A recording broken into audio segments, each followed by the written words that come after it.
Attends. Il était le fils du premier secrétaire du Parti communiste français, il a été élevé dans un athéisme radical et pour lui, Dieu n'existait pas. Et pourtant, il s'est converti. Cet homme, c'est André Frossard. Le 8 juillet 1935 à Paris, il attend un ami pour passer le temps. Il entre par hasard dans une chapelle des filles de l'adoration. Pas par foi, mais par simple curiosité. Il est 17h10 et là, en quelques instants, tout change. Devant le Saint-Sacrement exposé, il est saisi par une lumière. Pas une lumière physique, mais une clarté intérieure, douce, vivante, plus réelle que tout ce qu'il connaissait. Une lumière qui enseigne, qui révèle, qui instruit sans parole. Il comprend d'un seul coup, Dieu existe, le Christ est vivant. Plus tard, il dira « Je n'ai pas cru en Dieu, je l'ai rencontré ». Quelques minutes après, son ami arrive et le trouve bouleversé. « Mais qu'est-ce qu'il t'arrive » lui demande-t-il.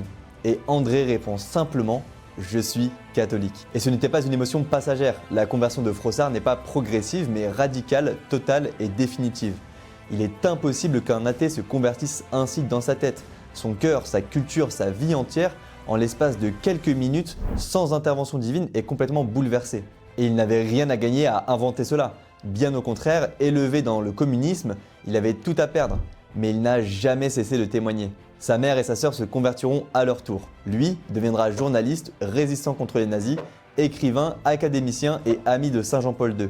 Son livre Témoignage, Dieu existe, je l'ai rencontré deviendra un best-seller qui marquera toute une époque.